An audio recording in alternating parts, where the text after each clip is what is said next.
update to StreamYard. Good morning, good afternoon. It's been one of those days. Hello, everybody. Do you know what, Sam? The best thing about this podcast is that when he goes onto Spotify, you'll still hear the exact same intro.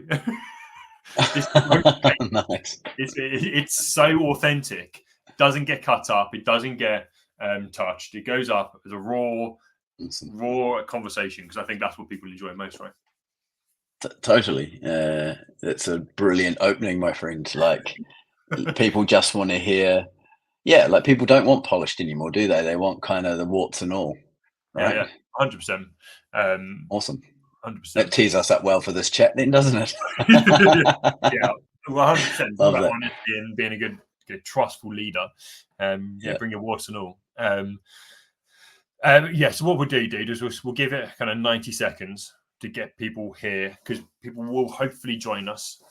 And if you are here already, please say hello in the comments. Your side, Sam, I think you should be able to see comments. On the right-hand side, there's some options. Yep. So if anybody puts a comment in, you should. This is my first StreamYard experience, so this is an exciting time for me. Yeah, 100%. I think I was a bit worried actually this morning, knowing how kind of multinational you are with the different locations you live in, whether you'd be using Google, whether you'd be using like a Safari, because this really only works on Google. Well, mate, and as it turns out, we're not only in the same time zone, we're like almost in the same city, right? Almost. Yeah, not far away. We're probably an hour from each other, which is strange to believe. Yeah, nice. Okay, look, let's get started.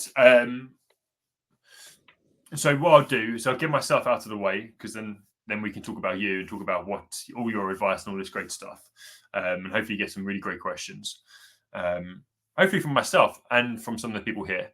So yeah, if you don't know who I am, I'm Rich. I'm high performance coach, helping senior leaders and managers and high performers perform at their best outside and inside of work. I also have a second strand to me, which is a wellbeing educator.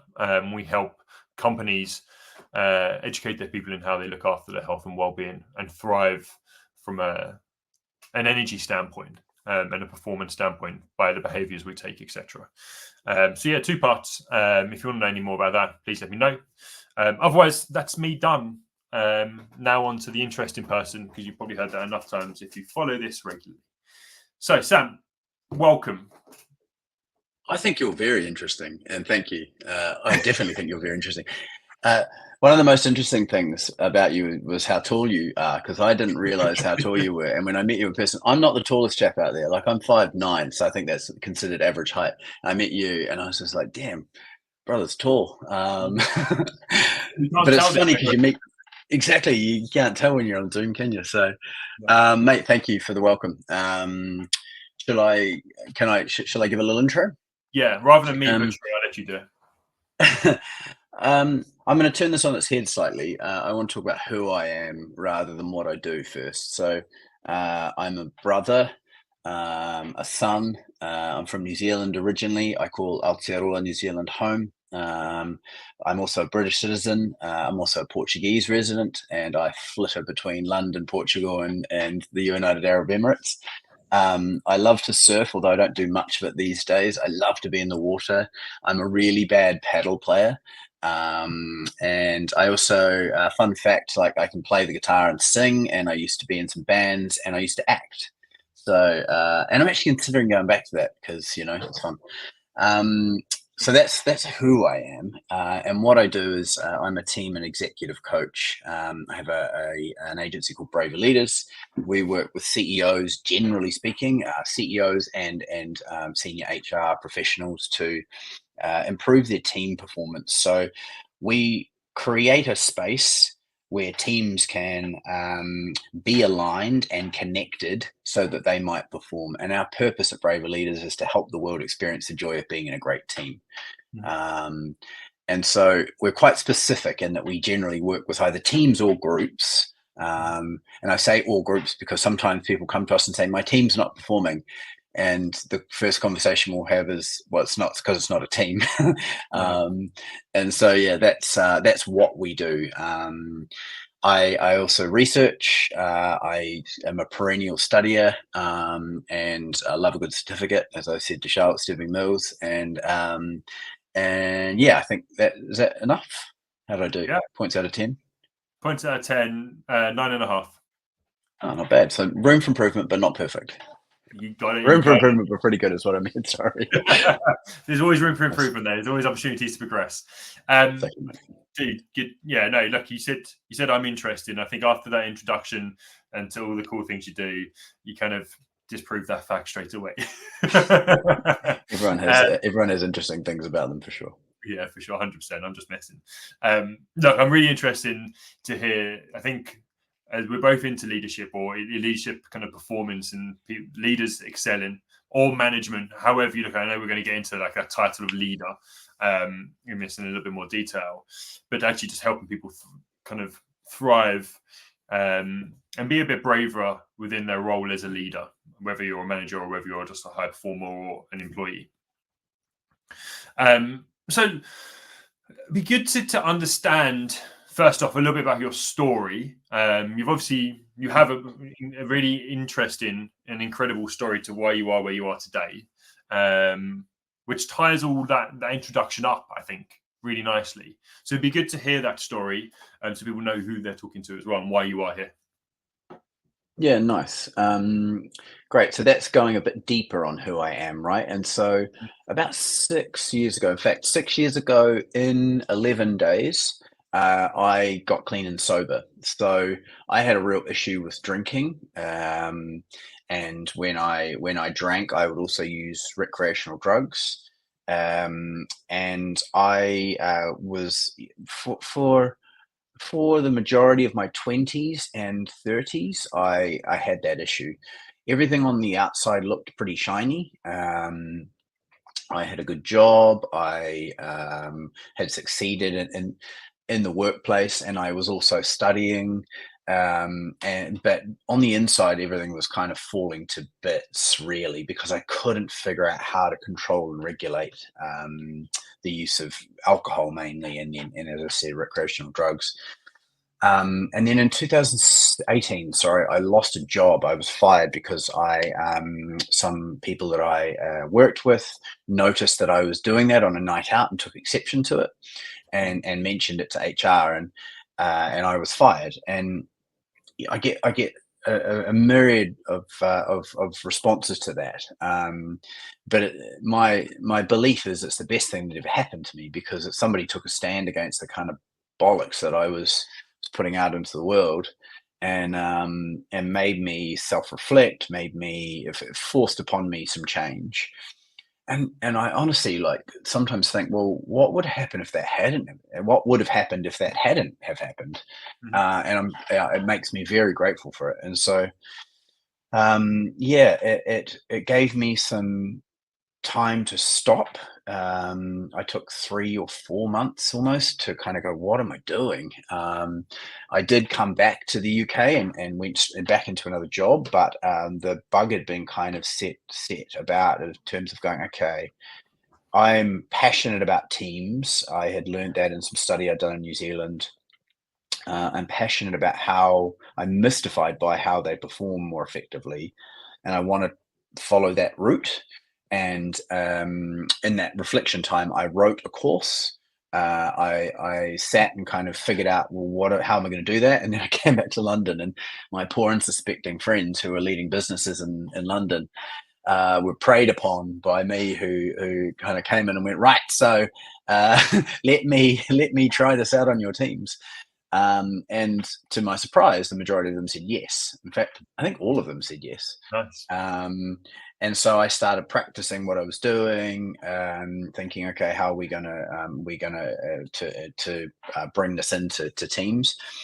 And one of the kind of core tenets of it was me talking about what I've just told you, was being brave and like sharing your story, because the reaction I had when I sort of shared my story, or even when I said sorry to people for the harm I'd caused them in the past, was not one of disgust or judgment or disapproval. It was actually one of trust and kind of humanness, right? People connected with me on a human level.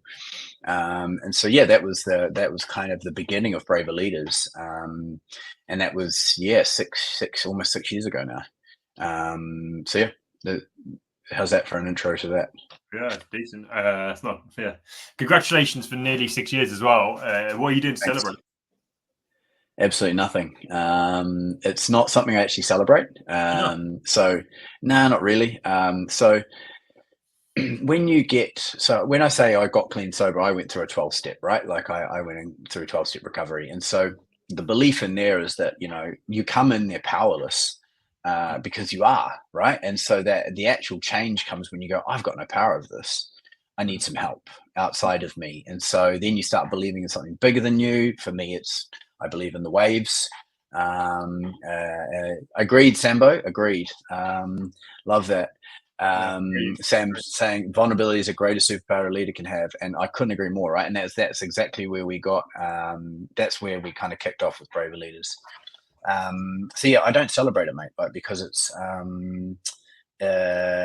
something that I kind of, the realization I got to was I've got no power over this, and it was so humbling to go, oh, I'm a dick, like I'm acting like a dick, and like these are all of the harms that I've caused to the people that I love and people who are friends, etc. And going and saying sorry to them all was such like a man. It's like having your knees cut off. And so being cut, your legs cut off at your knees, and it's just like, okay, I'm humbled, and so I don't celebrate it. I do, of course, go, okay, that's nice, but it's like all I did was be humbled and show up and go, I'm powerless. So I owe a lot to the people who helped me through that, and whatever it is in this universe that is bigger than us. Yeah, I love that. Well done. Anyway, I think it's an achievement. However you look at it, so well done. Congratulations. Thank you. Okay, let's get into this braver leader and leadership conversation. Because I think you've kind of led that perfectly. What is a good leader, or the term braver leader? What is that to you? Well, before we go into what a good leader looks like, let's talk about what a leader is. If that's all right? And so, I think there's a misconception that leaders lead people, or are managing people. There's a difference between a manager and a leader. Managers manage complexity, and leaders push for change, right? So often people are both, but there's a need to understand that, in my opinion, that anybody can be a leader, right? You lead by example, which is a common saying, but like it's a personality trait, right? Leadership is a personality trait. Management is a job description, essentially. So I think that's an important distinction to draw, in that, like, we have these conversations like, right, how can the CEO be better? It's like, actually, you can lead by influencing no matter where you are in the organization. And homophily is a really powerful predictor of behavior, in that we look around us for how to act, right? Homophily is when we want to be like those around us. And so we look around us for how to act. And so if you are seeing a poor example from the person who's your manager, then you've got an opportunity to actually change that by leading the way that you want to, and not letting their standards affect you. And so I think that's just something I wanted to draw on first, and just to kind of say that anybody can be that. It doesn't matter what your job description is. So in terms of being a braver leader, and I really like what you've done there. Great, nice. Yeah. Thank you. There are many facets to it, and I think Sam has pulled out a brilliant one. Right? Is firstly being able to be vulnerable. Vulnerability requires an understanding that you are incomplete. right? Or you are not perfect, and you are never going to be complete. In fact, there's a really good article called "In Praise of the Incomplete Leader." I think it's on HBR, which talks about the fallacy that we go into situations believing we must be complete, we are perfect, and it's a dangerous assumption because we're not. And we when we act that way, we push people away from us, right? So understanding that you are not complete, understanding that you have got many faults, allows you to be humble, to then be able to be vulnerable and say, actually, I don't know all the answers to this, or hey, here's something I've stuffed up in my life, to create that connection. Because what I noticed, and this is going back to when I first started Brave Leaders, what I noticed was when I shared that stuff with people about my experience, that they, as I said, rather than kind of pulled away, leant in and felt like I felt this trust of like, oh, people say, oh, thanks for sharing, like, oh, dude, I hope you're okay. And it's like, I'm good, but like, I didn't expect that. I thought that people were going to judge me hard, and I was going to be kind of like, I thought I was going to be full of shame. I was full of shame, and I thought I was going to be like, kind of, that was going to be perpetuated by people judging me.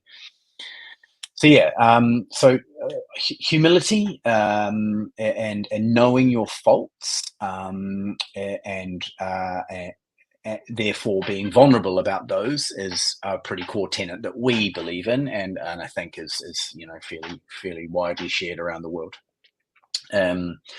You can seek that by that kind of knowledge of your faults by introspection, which is a good way to do it. Reflection. That's journaling is a brilliant way to think on how you've behaved, what went well, and what you could maybe do better. Therapists recommend that in between sessions regularly, right? Like, I know that because I've had a lot of therapy. Like, go and think about your thoughts, right? And don't ask why am I thinking that. Ask what am I thinking, and why? What am I feeling? So what rather than why. But then similarly, extrospection or getting feedback is a brilliant way for any leader to kind of go, oh, there's my shortcomings, right? There's some things I've got to work on. And the higher we go in an organization, the less likely we are to get feedback, right? And it's a problem. It's a real problem, because leaders kind of go up the ladder, they get less feedback, they all of a sudden think they're perfect because nobody's giving them any feedback. Their personality will change and kind of be snippy or outright rude. And so getting that regular feedback, it's a kind of a two-way thing: introspection, extrospection, and then thinking on it and going, okay, what do I want to implement for that, is a really, really powerful way to grow that humility. Yeah, there's a couple of bits which have stood out already. If you don't mind me jumping in quickly. Of course, mate. Yeah. I think a really powerful element you kind of mentioned earlier on, you use it as an example, is the vulnerability to say, I don't know, as a leader. It's not common, eh? It's not common. No, you don't hear it, especially when you get, as you said, the higher up. It's I must know, I will know, and I think I've probably felt myself kind of saying I know this answer, but actually I don't, because it's the vulnerability and the ability to be able to say that. Definitely. And actually setting up the kind of a system. I'm thinking of Pixar. I don't know if you've read much on them. There's Dan Coyle talks about this in the Culture Code a lot, about the fact that they set up a system whereby when their movies first come to the kind of review stage, their whole thing is it's going to suck. Like, they all suck at the start, right? So it's like, okay, cool. Like, let's just tear it to bits and make it better. And so if we can kind of have that continual I don't know, or this is an iteration, we're iterating here. It's very powerful to have that kind of flexible thinking and go, okay, well, let's just get to the best outcome. And the best outcome is probably not the one in your mind. You might just, if you're a leader, you might just have the loudest voice. And so setting up a structure where you can objectively talk about an idea and go, okay, how do we get ideas out? How do we make sure that there's diversity of thought in here? Neurodiversity is really important. Another brilliant way to do that is Nancy Klein's Time to Think. So she does, she suggests everybody on an idea. Have you got that book? It's so good, isn't it? Oh man, I'm such a fanboy of Nancy Klein. Like that whole, so share the idea, and then everybody gets 3 minutes maximum to share on the idea without being interrupted, and then you have an open discourse.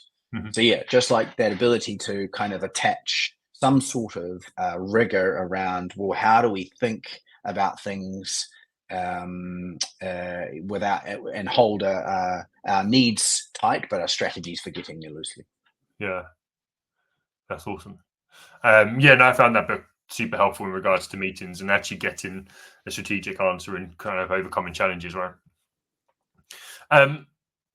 Let's go back to kind of good leaders. Is there anything else, or a braver leader? Is there anything else there which you wanted to add to this? So you got obviously vulnerability, feedback, other bits and pieces. Go on. Yeah, cool. So, I mean, the best leaders will have high emotional intelligence, and will also understand their go-to leadership style, and how to flex between them based on who is in front of them, right? So let's talk about emotional intelligence first. EI, the core tenets of that are self-regulation, self-awareness, motivation, social skill, and empathy. And so you need to develop those 5 areas. So self-awareness is we've talked about introspection and extrospection. Self-regulation is understanding your emotions and how they feel when they come up. If I had a pound, I'll use pound because I'm in London.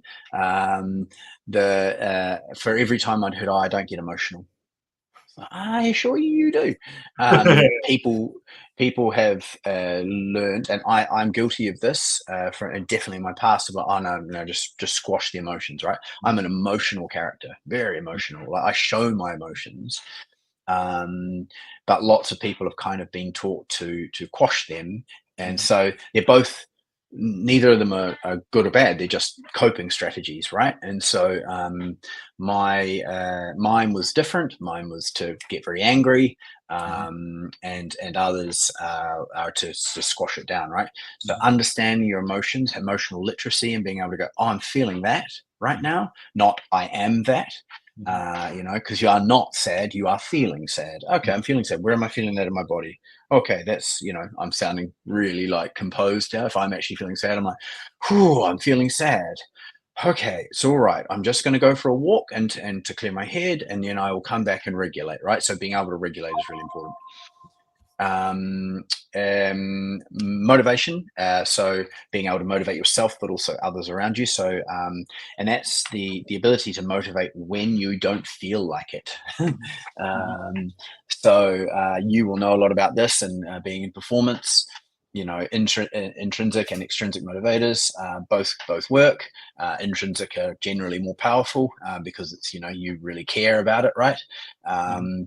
And so understanding that, and then empathy. Empathy comes from shared experience, isn't it? Like sympathy is being able to feel sorry. Empathy is being able to put yourself in that other person's shoes, right? So when I had my wake up call in 2018, I was able to put myself in the situation where I've been fired.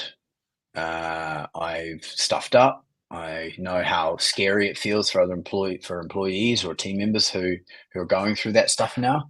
And so I'm far more empathetic in situations where people are struggling, right? So it's through shared experience, it's through experience. And if you haven't got those experiences, about understanding them as best as you can. And then social skill, that's an interesting one, isn't it? Because not everybody feels like being a social butterfly, but social skill leads on to the leadership style. And please stop me if you've got questions in this, right? But leadership styles, coercive, authoritative, I always struggle with that word, affiliative, democratic, coaching, or pace setting. And so knowing how to flick between all of those is social skill. Because you're going to need to have a different version of your leadership to when you show up to different people and different teams, right? So being able to, there's obviously other parts of social skill, but like that's a really key part of it for me in terms of knowing, okay, what do I need to bring into this situation right now? And people who say, oh, I'm just the same all of the time, it's like, I assure you you're not, right? Like you're always going to adjust. I discovered this recently. We as humans, when we're together, like me and you right now, our pulse will probably be similar. We regulate each other in that way. I don't know how it is about through a screen, but I know that when you're in person, like your pulses match, like your breathing will match, all of that kind of stuff. So you change based on who's standing in front of you all of the time, right? So being able to adjust your leadership style and your style of delivery, your style of how you're going to receive that person is really important. Okay, I've talked a lot there. Let me pause. I think I've got a couple of things which I think really stand out. The motivational piece kind of led me into part of the conversation we want to talk about, just the coaching leader. But then you mentioned it within this social skill. To be really interesting to kind of for you to expand on these different styles and how they impact and kind of be important for leaders out there to learn those styles as well. Yeah, sure.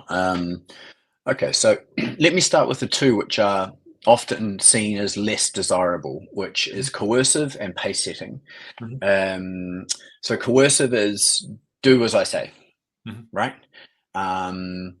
That generally speaking will, if you've got a team of people, is going to demotivate them because people want to be consulted, they want to co-create the culture that you have, and so that is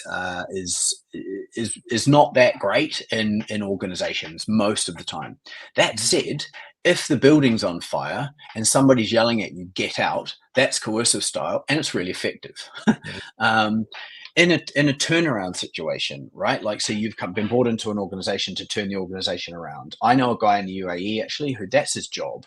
I know a couple of guys in the UAE who that's their job actually, and they're really good at it. But that's how they roll. It's like, no, just do as I say. I know what I'm doing, and so it's very effective for them. I see that in sport. Totally.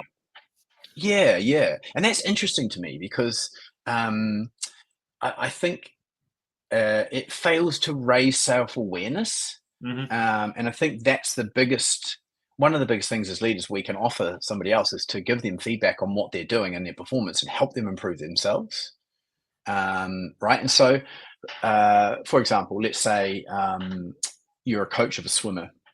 The swimmer's body position's too low in the water. You could say your body position's too low in the water, or you can say, how do you think your body position was? Chances are they're going to know, and they'll self-diagnose. If they don't, you can kind of say, okay, well, what did you think about your body position? How was it in the water for you? And then they can kind of go, oh, maybe do you think it was dragging? But yeah, maybe a little bit. What do you think? And passing it back to them, they get to their own diagnosis, and it's really powerful because have you seen that movie Inception? Yeah. The confusing one, yeah, I've seen that one. Yes, super confusing, but like I love it. The idea being that like an idea you come up with yourself is far more powerful than one that someone's given to you, right? It's far more motivation, right? Yeah, exactly. So yeah. So those are, and then pace setting, just quickly. Pace setting is very common. Is that move at my pace, keep up with me, and if you don't, like, then people fall to the wayside. It's too you're not doing your job, you're not keeping up with me, or you've got no initiative. it can work when you've got a team of self-starters, but you need to be very aware of what you're bringing to them and what what their styles are and what they need really. And I'll talk through the others briefly. But the kind of overarching theme here should be, if you don't know what people need, go and ask them. Show them the different styles, and I can share an article if you'd like on the different styles. Daniel Goleman, he's actually written a book called I think it's called Leadership Gets Results. The article's called that as well, and it talks about the tenets of emotional intelligence. So it's a really good article. That's what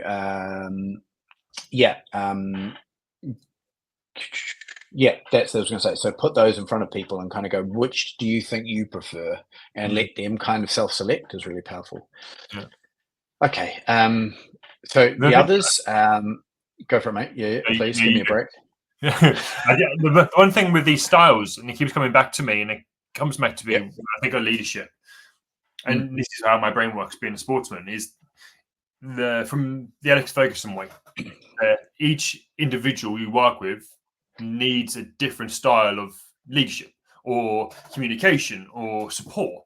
And so, like, you hear the stories of how he would bring players into the changing rooms, and one person he might shout at because that creates that motivation for him to go off and do something different. Some people he might kind of challenge because he might go, well, that wasn't very good, or you could do better, or then some person he might go, that's the best I've ever seen you play, and that creates that motivation and that ability to go and perform.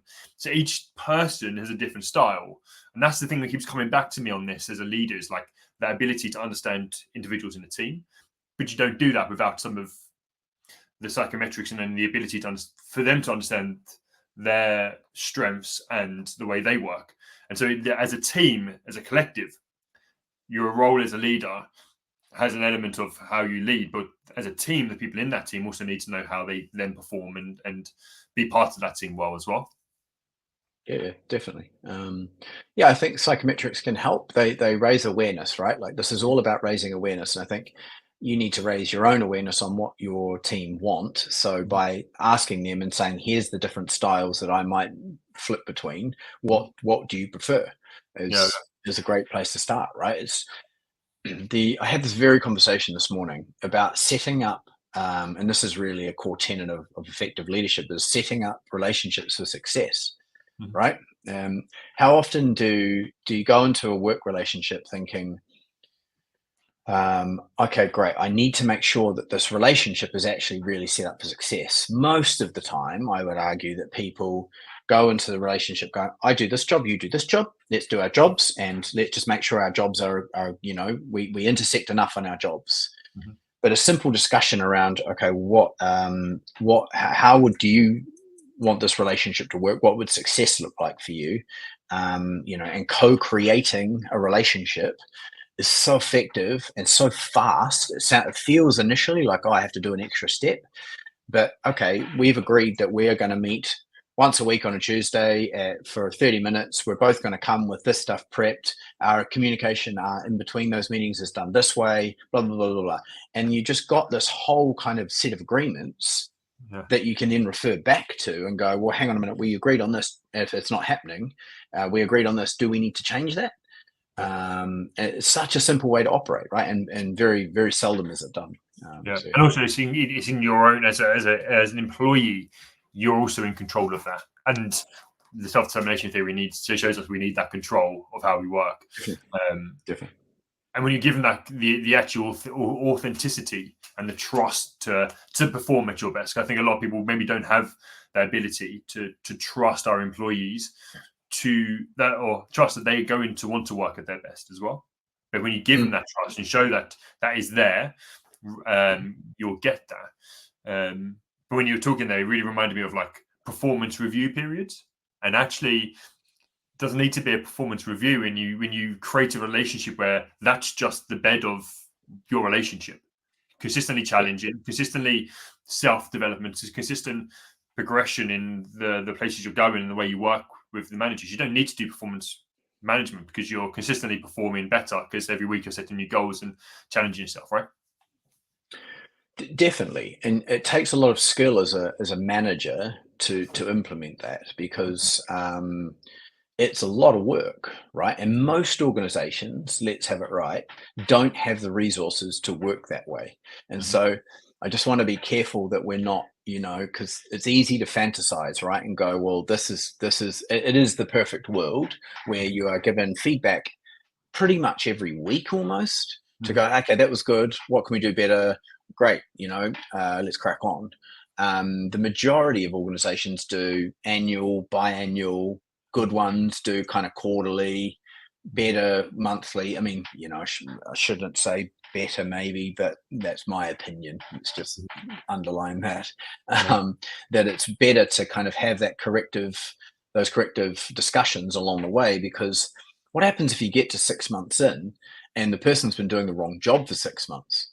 I think that's the role of feedback. I was speaking to somebody yesterday, actually, and she shared this really good analogy of feedback. And I've got a different one, but it's a really good one. Like, if you're in a car as a passenger and this person is driving this car, but they've gone the wrong way, and you know they've gone the wrong way, how long do you wait until you tell them that they're going the wrong way?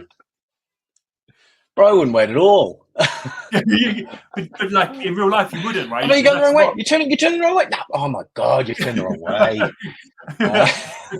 But then you feel guilty about telling them wrong.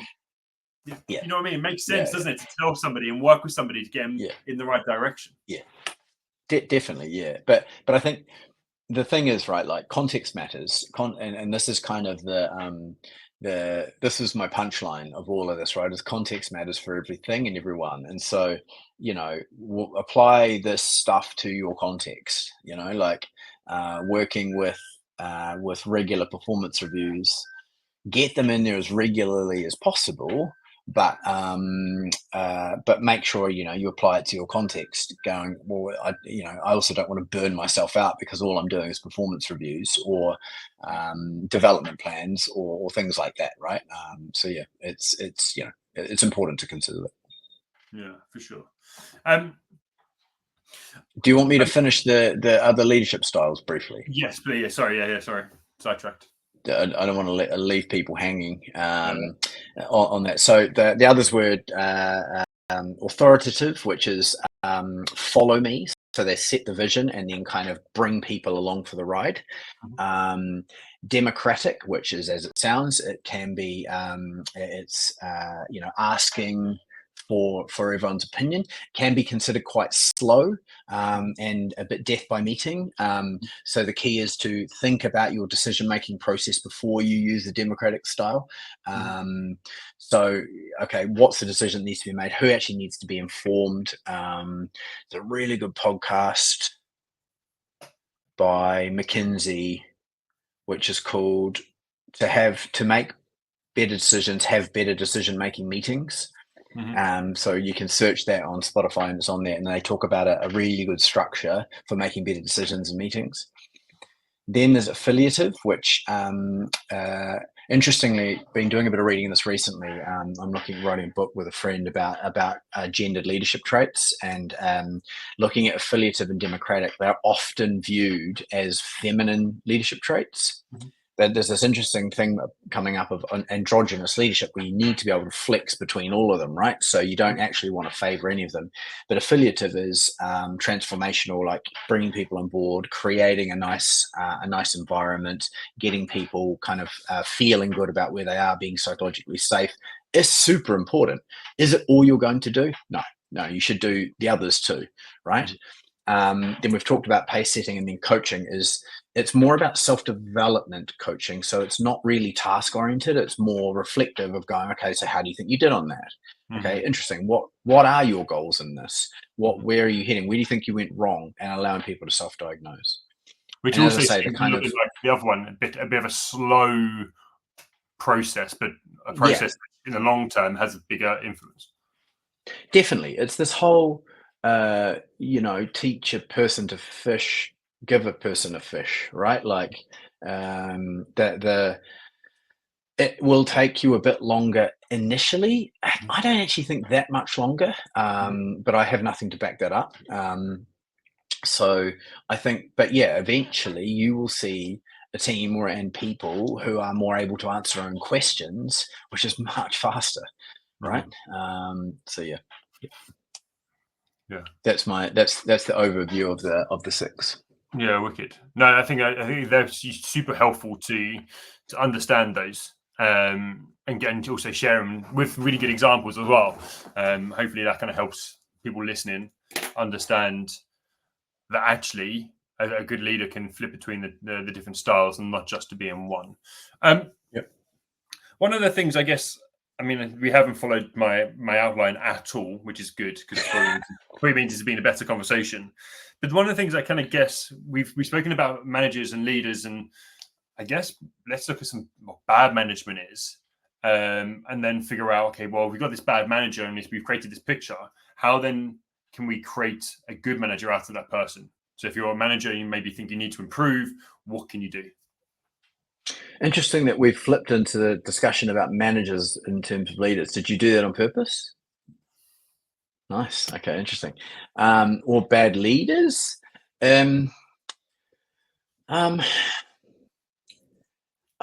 Something bristles with me about calling someone bad, because I think that I like to believe, and maybe I'm overly optimistic, that nobody's inherently bad. Yeah. I think that, maybe there's this very small subset of society that is, but I don't think for the most part that managers and leaders are bad people, especially now as well. And I don't want to dive into this because I don't know enough about it. I just want to put that, there's this whole, are there a narcissist? Everybody's now a narcissist, and I think it's interesting and dangerous that we just start labeling people as these things.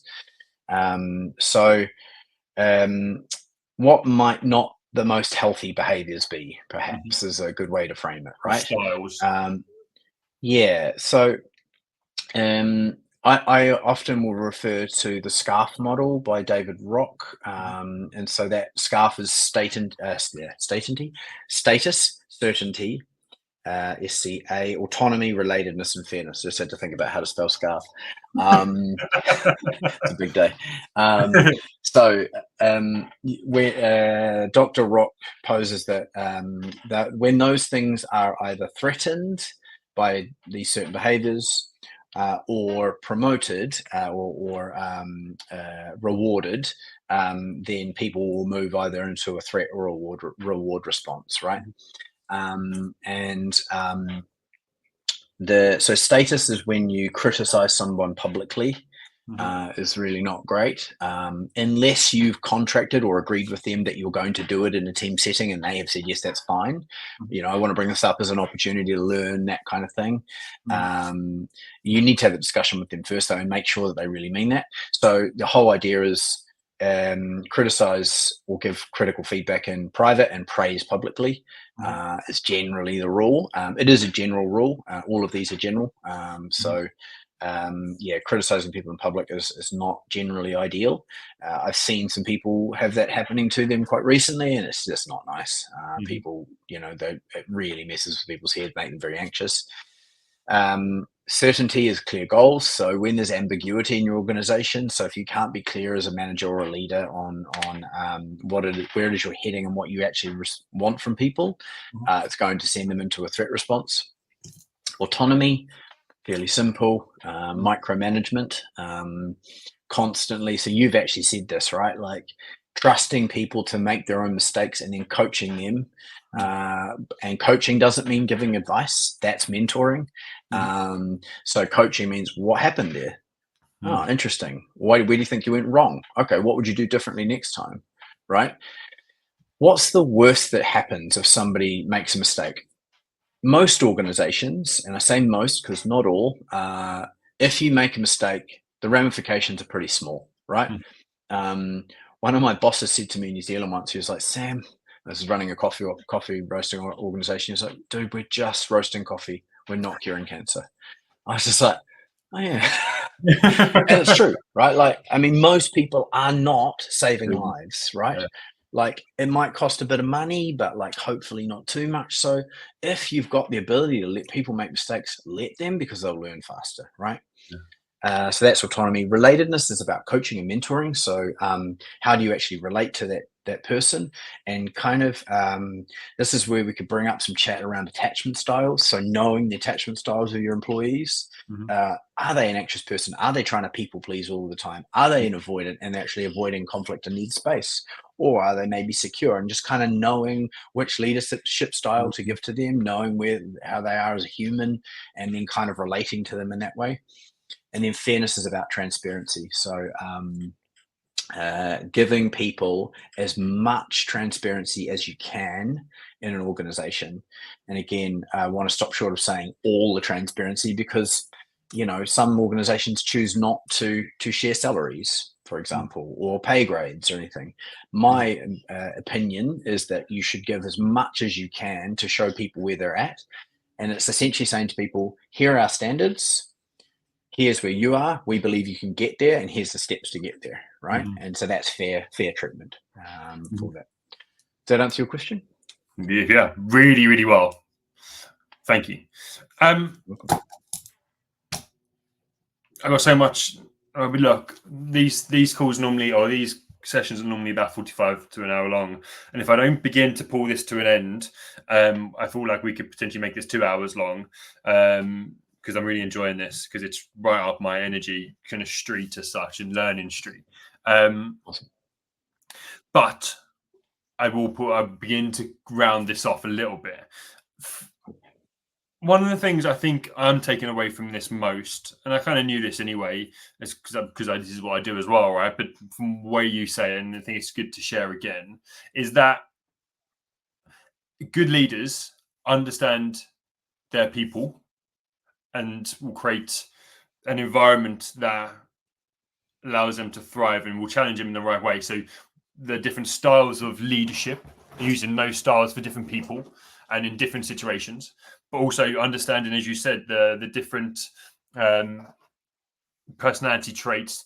Are you kind of a vulnerable person, or whatever it is, and actually understanding that person. I think that's such an important role as a leader. And if our managers can take that on, and obviously there's an element of work that then comes into it, and we never really got onto this, is like understanding at what point do you go through management and go through your career progressing into management? Do you then stop doing so much of the work and then become more of a leader of others, the other managers, to do that work? We didn't really get onto that too much, and I think that's obviously probably another topic completely. It means more podcasts, Sam. I think that's an important kind of element to understand if you're just looking to be a better leader. It's actually the best thing you can do is understand your people and how they work. Yeah, pretty much. You need to be a student of your team, right? Like, there's this one thing came into my mind as you were saying that is sometimes it's cool to be an individual. Well, not sometimes. It is cool to be an individual contributor. Not every career has to be about going and stepping into being a leader of people, I will say. Everybody can be a leader. Everyone can lead by example through the behaviors. Not every career has to go into being a manager or a leader of people. Being an individual contributor is equally cool. If you do go into being a leader of people, your job is no longer just your job. And those of you that have either stepped into that or that are either already there or considering it, I implore you to learn how to lead a team well, and how to understand your people deeply, but also understand that your job is no longer just doing your job. And so have that robust conversation with the people that are giving you this new job and saying, what percentage of my time am I going to be able to commit to just leading this team. Google are very good at this. So as I was talking to you before this, we did some work with them, and they have team people who just lead the team. They don't have target, like the team's target is their target. So the team succeeds, the manager succeeds, if that makes sense, or the leader succeeds. So most organizations won't have that kind of level of investment to go, all I do is this. but it's I would implore people who are going into that role to think about that and have that discussion with their manager, because I read a quote, which is, I can't remember exactly what it said, but essentially the outtake was, people who have they have to lead people and do a job, still do their old job, have burnout baked into their job description. It's tough. It's really tough, because it's a whole lot of work, and you're essentially taking on all of these other issues of everyone else that's going, all of their cognitive issues, their mental issues, their personal issues, whatever. You're now a sounding board, that you're not taking them on, but you're a sounding board for those things. So it's a big cognitive load. And so, yeah, just being having a robust discussion with the person that's promoting you, or that is already your boss, and saying, where's the time to actually do this? I need to make sure that I've got the ability to do this well. I think that's a really good point. When you're the managing and leading people, is actually understanding that you do take on the other person, the cognitive element of the other person in your team, but also, like, as you said, the KPIs as well, and the pressures of people not reaching their KPIs and having to deal with that as well. Yeah, definitely, right? Like, I mean, it's definitely not all rosy, is it? Like, you are responsible for holding them accountable, essentially, most of the time, right? And so, yeah, it comes with the ups and the downs, right, of good and poor performance. So, yeah. 100%. Thank you, Sam. But unfortunately, you're not going to get away without giving me your top 3 take-home bits of advice. I knew you were going to do that.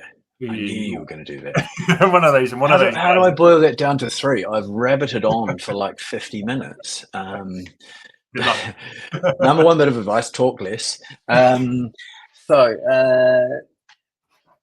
Be comfortable with not knowing.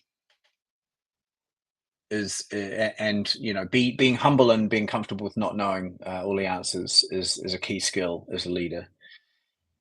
That allows you, to be vulnerable, to say, I don't know, to say, to be able to level with people on a level, because at the end of the day, all you've got is a different job title. You're still a human. Understand your team implicitly, and be a student of them, and then understand how to co-create and what they need, right? So, like, go and be a student of your team, and then understand those kind of differing styles, and how to apply them, right? So, yeah, those would be my top 3, I think. Probably some fair amount of recency bias in there. That's another one I'd add, which we can do another podcast on, is understand how to circumnavigate bias, or how to counteract bias, and understand where yours might be, right? So that's a big one. That's a big topic. How about, Sam, we just start charging for this stuff? Or, sorry, we already do that. or you already do that. For sure. Yeah, that's always the game, right? Actually, quite often I don't charge for it, which probably I need to get better at. So, yeah. I think that leads us nicely onto kind of what you do, right? And actually, if people want help creating really great teams, really good leaders, then definitely reach out to Sam, understand what his Braver Leaders programs look like, because I think it makes a massive impact to how your teams and how they're going to perform, not only for them as a team, but also for the organisation. So definitely reach out to Sam. Do we have 3 minutes to ask if there's any questions, or? Can do, yeah. If you have a question, just jump them in quickly. And thank you, Amanda Richardson. I've had a feeling you might be excited about emotional intelligence. Very nice. Give it 60 seconds, see if there's any questions. If not, we can knock it on the head. Yeah, good idea. But no, mate. Thank you. Thank you. I appreciate you having me, and I appreciate your thoughtful questions. And like you say, I think we've got a few of these up our sleeves, don't we? So yeah, we definitely have. Just so easy on the conversations around this kind of interesting topic. There's 2 things which really stood out for me, and I think it's worth kind of reiterating again, is that last 2 points: understand your team, understand how you apply some of these things to support them, but also how you started the whole piece was like, understand the difference between a leader or a people leader. You can lead by example. You can lead by the way you lead your life and show up. And you don't have to be part of a team or a manager to do that. You can do that just by example. And I think the ability to role model, and you forget that, I think a lot of people forget that when they use the term leader, they're thinking of their manager rather than the leader of change, right? Yeah, or totally. way of doing things. So I think that was a really kind of cool part and piece, just to reflect on. Awesome, mate. Great. Mate, thank you very much. Where can people find you, Sam? I've given you a bit of a plug a few times, but where can they find you? So we're at braverleaders.com, or you can find me on LinkedIn. I think the handle is Team Performance Experts on LinkedIn, but you can also find me, Sam Harvey, or Braver Leaders. Braver Leaders has pretty much, braverleaders.com has all the information you need. Yeah, wicked. Thank you, mate. Appreciate it again. And yeah, I look forward to the next few podcasts. Likewise. Thanks, dude. Cheers. Stay there, everybody else. Thank you.